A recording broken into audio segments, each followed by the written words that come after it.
lambat laun tingkat dia di dalam membuat kerusakan semakin besar.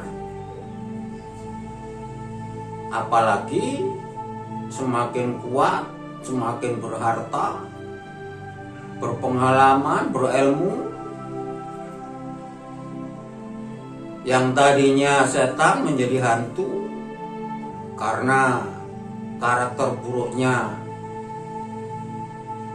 dipelihara subur, akhirnya dapat gelar derajat jiwa negatif iblis.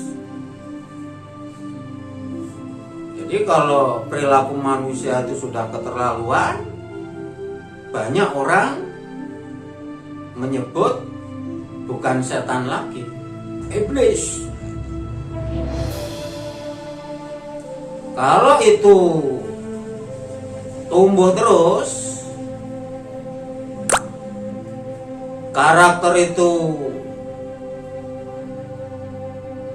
nggak dilawan, dari setan akan menjadi hantu, dari hantu menjadi iblis. Kalau itu terus tumbuh, endingnya dia akan menjadi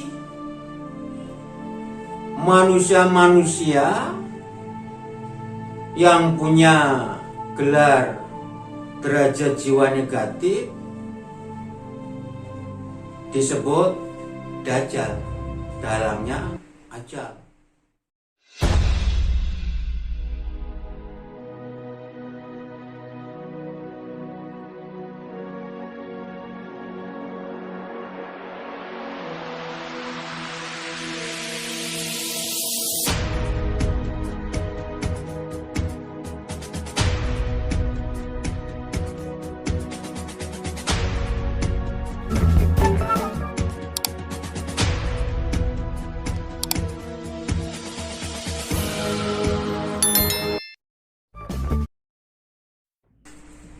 Assalamualaikum warahmatullahi wabarakatuh, Ketua Dikasih.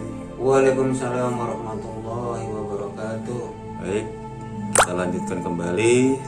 Kali ini kita akan mencoba membahas mengenai hakikat derajat jiwa yang hitam.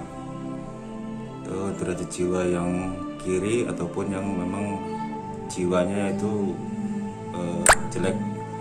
Dari mulai di sini kita hakikat setan sampai nanti ke Dajjal. Versi Ketua Yekasi sebagai master filosofi, silakan. Oke, sebelum kita lanjutkan bahasan, kita ucapkan Assalamualaikum warahmatullahi wabarakatuh. Salam sejahtera, salam bahagia, sehat dan tetap semangat saudara mukmin dari seluruh agama, keyakinan dan kepercayaan, dimanapun saudara berada, bertugas dan berkarya. Kita akan membahas hakikat setan atau derajat jiwa aliran hitam. Jadi aliran hitam, aliran setan. Kalau aliran Tuhan sudah kita bahas, yang kita sebut syariat, tarekat, hakikat, makrifat. Cuman untuk derajat jiwa yang beraliran setan, itu pun ada. Setan itu terdiri dari unsur jin dan unsur manusia. Benih-benihnya itu keset, malas, kayak ketan, lengket. Jadi malasnya itu sudah mengkarakter, akhirnya menjadi karakter sifat buruk. Jadi dimulai dari keset, malas tadi. Karena bodoh, tidak melawan, terjebak oleh kenikmatan semu. Lambat laun kalau nggak dilawan akan menjadi hantu, musuh Tuhan. Jadi sifat buruk itu akan berdampak buruk terhadap dirinya, keluarganya, maupun lingkungannya. Makanya dia dapat gelar hantu, musuh Tuhan. Hantu itu kalau dibalik Tuhan. Kalau dia terus karakter buruknya itu tumbuh, lambat laun tingkat dia di dalam membuat kerusakan semakin besar. Apalagi semakin kuat, semakin berharta, berpengalaman, berilmu. Yang tadinya setan menjadi hantu karena karakter buruknya dipelihara subur, akhirnya dapat gelar derajat jiwa negatif iblis. Jadi kalau perilaku manusia itu sudah keterlaluan, banyak orang menyebut bukan setan lagi, iblis. Kalau itu tumbuh terus, karakter itu nggak dilawan, dari setan akan menjadi hantu, dari hantu menjadi iblis. Kalau itu terus tumbuh, endingnya dia akan menjadi manusia-manusia yang punya gelar derajat jiwa negatif, disebut dajjal, dalamnya ajal. Itu derajat jiwa yang sangat tinggi. Dia punya banyak kemampuan untuk membuat keonaran, kekacauan, kerusakan yang sifatnya besar atau massal. Kira-kira gambaran derajat jiwa negatif menurut versi Ketua YKASI seperti itu. Mungkin ada yang masih perlu ditanyakan, silakan. Jadi derajat jiwa negatif atau yang hitam ini kebalikan kemarin kita sudah bahas derajat jiwa mukmin atau orang-orang yang beriman. Nah, di sini setan, hantu, iblis ataupun dajjal ternyata memang itu hanya sebutan untuk gelar manusia yang jiwanya negatif atau buruk. Itu prosesnya terjadinya seperti apa, Pak? Jadi derajat-derajat jiwa ini yang buruk ini diawalinya seperti apa? Pertama dimulai dari kemalasan, kebodohan. Jadi saat malas itu terjebak kenikmatan semu. Karena bodoh dia tidak melawan. Semua bersumber dari kebodohan. Dia tidak melawan, sedangkan sifat buruk manusia itu sangat mendominasi. Dia ikuti. Itulah yang disebut manusia-manusia penyembah nafsu. Jadi kalau orang yang membuat kerusakan yang sifatnya intern untuk dirinya sendiri, itu biasanya di dunia hitam itu disebut orang kafir. Tapi kalau tingkat kerusakannya sudah luas, sudah besar, itulah yang disebut orang munafik. Orang munafik lebih buruk daripada orang kafir. Itu juga derajat jiwa negatif. Karena tingkat kerusakan yang dia perbuat itu lebih besar. Bukan dirinya sendiri, tapi sudah banyak orang-orang yang dirugikan, bahkan dihancurkan. Karena manusia-manusia di dunia hitam itu manusia-manusia yang nggak punya peri kemanusiaan, manusia-manusia yang nggak punya hati nurani. Jadi kafir munafik itu juga salah satu derajat jiwa manusia-manusia aliran kiri atau aliran hitam. Jadi semua dimulai dari kebodohan, karena belajarnya salah, akhirnya dia terjebak oleh kenikmatan semu, tidak mampu melawan. Akhirnya dia tumbang, nurut, jinak dengan nafsunya. Akhirnya dia disebut manusia penyembah nafsu, bukan penyembah Tuhan. Kira-kira seperti itu menurut versi Ketua YKASI. Baik. Jadi selama ini kan gambaran setan hantu itu menakutkan, menyeramkan, yang seperti orang bilang itu seperti pocong atau kuntilanak dan sebagainya. Menurut versi Ketua YKASI itu sebenarnya apa, Pak?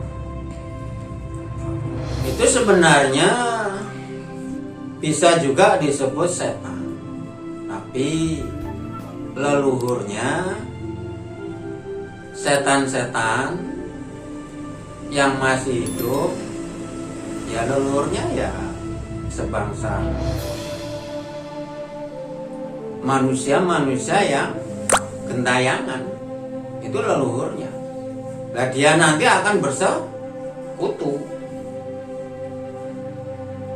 di dalam membuat kerusakan. Jadi orang-orang kafir, orang-orang munafik banyak sekali yang bersekutu dengan leluhur-leluhurnya, termasuk dengan bangsa-bangsa jin yang beraliran hitam. Kira-kira seperti itu gambarannya menurut versi Ketua YKASI. Ya, karena setan ini pun sudah ada di petunjuk di ayat tertulis. Sampai hari kiamat pun masih menggoda manusia, dikatakan seperti itu. Nah, di sini kan artinya dua hal yang berbeda gitu, sebagai penggoda manusia di sini. Nah, ini bisa dijelaskan seperti apa?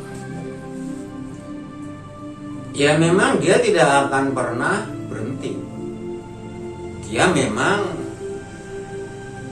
sama Tuhan dikasih kesempatan. Silahkan kalau hamba-hambaku yang bisa kamu belokkan, yang bisa kamu pengaruhi, sampai hari kiamat gak ada persoalan. Memang diberikan kesempatan oleh Tuhan. Seperti dikasih umur panjang, itu kan salah satu prioritas yang diberikan Tuhan. Silahkan, tapi hamba-hambaku yang beriman, yang berpegang teguh terhadap kebenaran, dia tidak akan bisa ditumbangkan, dia nggak akan bisa dipengaruhi. Kira-kira sepintas seperti itu. Jadi setan ini sebenarnya diciptakan oleh diri manusia itu sendiri, karena sifat buruk diri manusia itu sendiri, kan? Semua benihnya dari sifat buruk. Tuhan pun juga dari sifat baik. Cuman perbandingannya sifat buruk manusia itu 99%,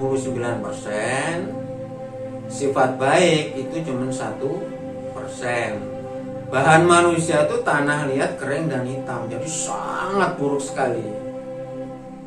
Jadi kalau nggak diperjuangkan, sifat baik itu nggak akan hidup. Jadi untuk menghidupkan sifat baik itu harus betul-betul berjuang dengan serius, berjuang dengan benar. Tanpa perjuangan yang serius, saya kira yaitu tadi fakta nyatanya manusia banyak mengalami kekalahan yang sudah dituangkan di ayat tertulis. Demi masa sesungguhnya manusia semua di dalam keruh, iya, kecuali orang-orang yang beriman. Itu sudah ada di ayat tertulis. Tapi ya itulah fakta nyata adanya. Intinya kita selalu saling mengingatkan, saling nasihat-menasihati dalam kebenaran, menetapi kesabaran. Karena kebenaran itu tidak mudah untuk didapatkan. Kuncinya sabar dalam menghadapi segala macam ujian dan cobaan. Tambah sabar, ikhlas menerima takdir baik maupun takdir buruk. Apapun pilihan Tuhan terbaik untuk kita. Kira-kira menurut versi Ketua YKC seperti itu. Tapi banyak juga itu Ketua, pemburu hantu itu gimana? Jadi itu sebenarnya bagian dari pengungkapan misteri akhir zaman. Jadi hantu itu kan musuh Tuhan. Jadi sepak terjangnya harus diketahui supaya kita jelas. Kita perang kalau tidak tahu siapa kawan siapa lawan, ya kita nggak akan menang. Nanti kawan sendiri yang kita bunuh. Jadi semua itu diperjelas, itu bagian daripada pengungkapan misteri perang suci di akhir zaman. Jadi itu hanya sebagian. Semuanya sebenarnya akan terungkap oleh alam, akan dibuka melalui tangan Tuhan yang meliputi alam dan jagat raya. Kira-kira versi Ketua YKC seperti itu. Baik, jadi sudah jelas bahwa gelar ataupun sebutan setan, hantu, iblis dan dajjal ini sebenarnya kalau didalami adalah derajat jiwa manusia yang hitam atau yang buruk atau berasal dari sifat buruk diri sendiri, seperti itu. Iya, benar sekali. Baik, saya kira cukup untuk penjelasannya. Terima kasih. Assalamualaikum warahmatullahi wabarakatuh. Waalaikumsalam warahmatullahi wabarakatuh.